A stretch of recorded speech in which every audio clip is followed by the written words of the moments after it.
The summer sun of Deadwood was merciless. By noon, the wooden street shimmered like a stove, and the air smelled of dust and sweat. Rosie Delaney stood in front of the Gem Theater, her feet burning through worn shoes, her back pressed against the red door she was not allowed to step inside. She wore a dress cut from mosquito netting, dyed in a cheap violet color that clung to her skin every time the wind breathed. It was so thin, the light passed straight through, leaving her feeling naked in the middle of the street. Her boss, Miles Crow, leaned against the doorway, chewing tobacco. His voice was dry and mean. "Smile, sweetheart. Nobody pays for misery." So she smiled. She smiled for miners who spat dust at her feet. She smiled for drunks who laughed and pointed. She smiled even as her stomach twisted with shame. Every few minutes, she whispered the same line Miles made her say. "Afternoon, sir. You looking for company?" The words tasted like ash. Across the street, a horse neighed, and the crowd parted just enough for her to see him. An old rancher, gray-bearded, broad-shouldered, coat faded by sun and years.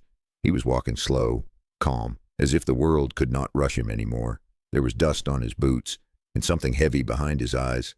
Rosie looked him up and down, her pride rising like a shield. Another man to stare, another man to pretend pity. She forced a crooked grin and said with a trembling voice that she tried to make sound bold, "Old man, what can you even do?" The street went silent for a breath. The rancher stopped. He lifted his eyes toward the sign of the Gem, and for the first time in years, his jaw tightened behind the glass. Miles Crow's reflection flickered in the sunlight. Recognition hit like a ghost from the past. The rancher's hands curled slowly at his sides, but his face stayed calm. Rosie thought she had humiliated him.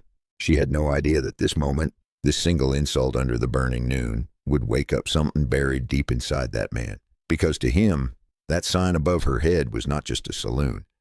It was the place where his wife had taken her last breath.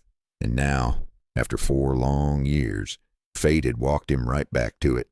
The question is, what can one broken man do with nothing but $1 and a memory that refuses to die? Eve Cole did not walk far. He stopped at the end of Main Street where the air was still and heavy, and the sign said Black Hills Trust Bank. Inside, a sleepy clerk looked up from his ledger, surprised to see a man that looked like he came straight out of the dust. F placed $1 old dollar on the counter. Not 2, not 10, just 1. Then he reached into his vest and slid over a small folded paper. "This is the deed to a patch of land I got near Lead," he said. "Worth maybe $50, but I only need one to hold first rights till 5 o'clock. The land stands as collateral for the option only, not the whole note." The bill was soft from years of folding. The clerk frowned. "Sir, what are you buying with that?" Eve's voice was low. "I'm not buying. I'm claiming." He leaned closer. "Gem Theater owes your bank money, don't it?" The clerk blinked. He checked the record book. The pages rattled as he turned them. Finally, he nodded. "Yes. Past due 30 days. Interest unpaid." Eve tapped the dollar gently. "Then that's my consideration. You write me an option. I'll buy that debt before 5 o'clock today." The clerk laughed, then realized Eve wasn't joking. That look in the rancher's eyes made his hand tremble. A few minutes later, he signed the paper, stamped it with a notary seal, and slid it across the desk. The paper said Eve Cole now had the right to act as temporary custodian of Gem Theater's property till 5 o'clock. Eve tucked the paper in his vest, nodded once, and walked out into the light. He did not smile. He just looked at that single dollar still sitting on the counter. The clerk slid the bill back across the wood and tapped the deed. "Keep it for the record.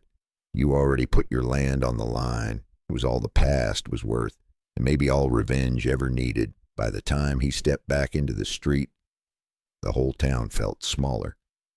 Dust swirled around his boots, and every window seemed to watch him go. People had seen him before, sure, but not like this. He was walking with a reason, a quiet, cold reason that made even the dogs move out of his path. When he reached the Gem, Rosie was still outside, face red from the sun, still forcing that awful smile for strangers. He stopped right in front of her. She flinched, thinking he came to insult her back. Instead, he held out a silver coin. It was that same $1. "Hold this for me," he said softly. "That's the start of something." She looked at him, confused, then down at the coin shining in her palm. The man who had nothing had just paid something no one else dared to pay. Rosie whispered, "You're crazy, old man." Eve looked up at the door where Miles Crow stood, chewing his tobacco. His eyes didn't blink. "No, miss, I'm just getting started." And as he pushed open that red door, the people of Deadwood turned their heads. Something in the air had changed. What could a man like that possibly do with just $1 before the sun went down? When F. Cole stepped back into the sunlight, the whole town seemed to hold its breath. His boots hit the boards slow and heavy, and the paper from the bank rustled inside his vest like a secret waiting to be told.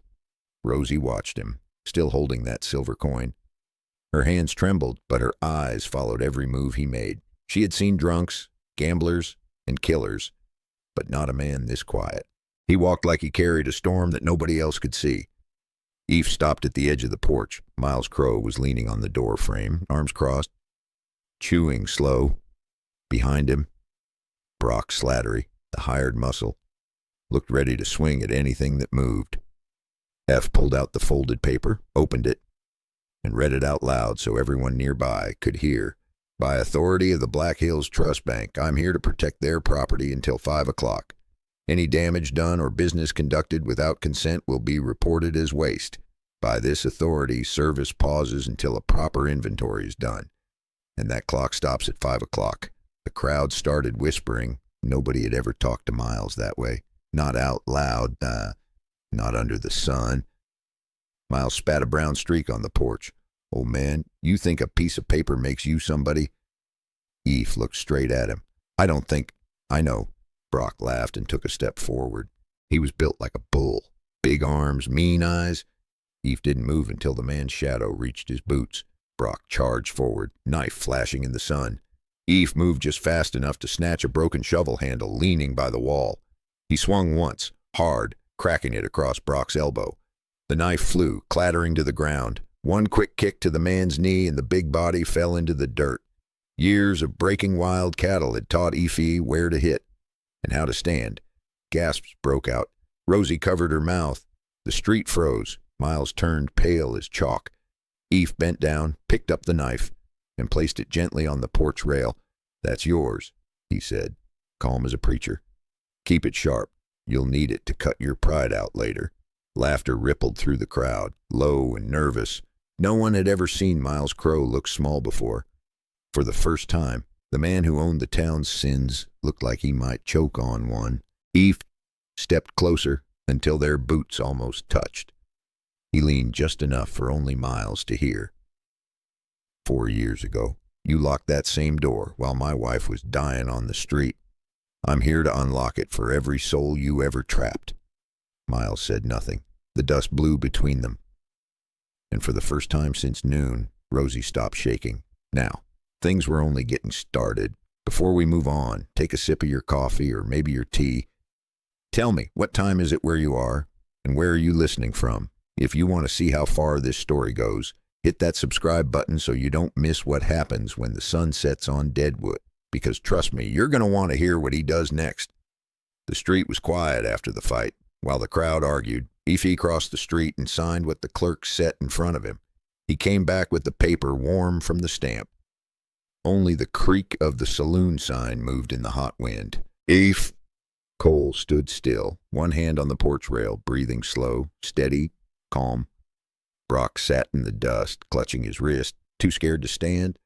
Miles Crow was trying to act tough, but his eyes were darting like a trapped snake. The crowd was growing now, curious faces at every corner. Eve reached inside his vest and pulled out another paper. He held it high. "This here's a receipt for the option and temporary authority from the bank. Until 5 o'clock, I am the man charged to preserve their property from waste. Every stick of wood, every bottle, every damn nail belongs to me until this note is paid in full." Miles opened his mouth to argue, but the sound died when he saw the notary seal. The deputy who had come over after the fight nodded. "It's legit," he said quietly. The crowd began to murmur again. Eve walked right up to Miles, close enough to smell the stale tobacco on his breath. You built your little kingdom on the backs of people you kept in chains, he said. Today, those chains break. He turned toward the girls standing by the doorway, their faces tired, painted smiles fading in the sun. Eve reached under the bar for the ledger nail and pulled down the paper slips that listed their debts for dresses and rent and fake fines. He tore them in half, one by one, and dropped the pieces into the dirt. Miles's hand twitched toward the gun at his belt. But the deputy stepped forward first. Behind F, 3 miners who had once lost everything to Miles now stood silent, arms crossed, their faces like stone. For the first time, Crow saw he was outnumbered. He spat on the ground and hissed, "Fine, old man. Keep it.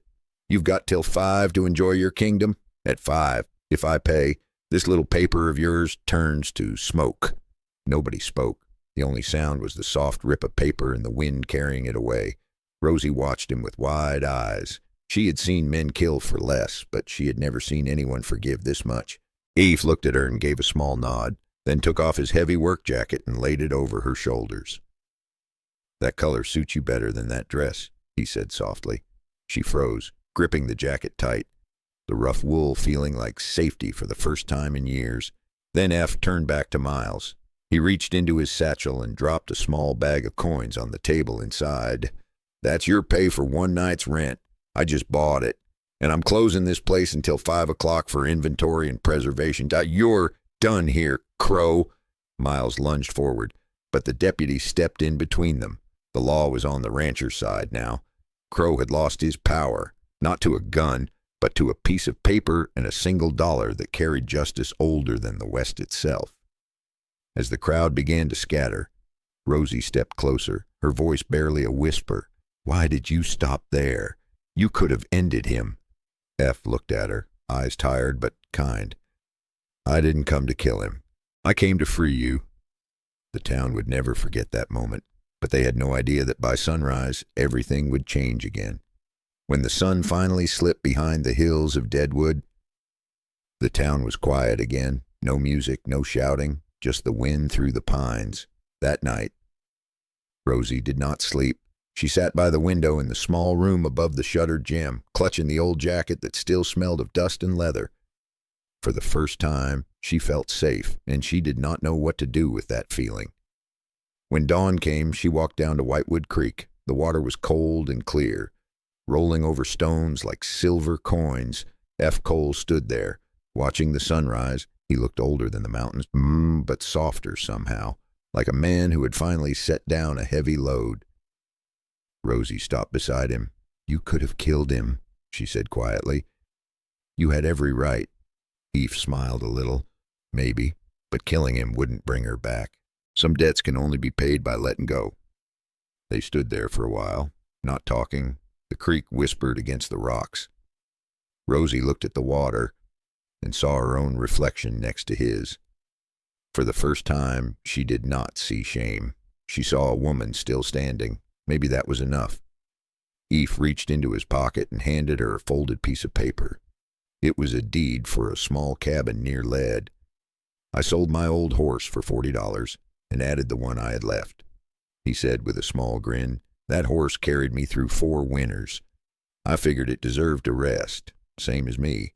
You said you could cook," he said. "That place needs a kitchen. Think you can handle that?" Rosie smiled, soft and real. "Only if you'll taste what I make." They laughed quietly, and the sound carried over the water like a promise. 2 broken souls, starting again, not from love at first sight, but from respect, from survival, from something stronger than either of them could name. As the sun lifted higher, Eve turned to her. "You know, Rosie," he said, "folks think the West was built on gold and guns, but really, it's built on people who choose not to give up. People who walk back into the fire to make something right." She nodded, and maybe that was the lesson, that sometimes justice is not about revenge. It's about reclaiming your soul.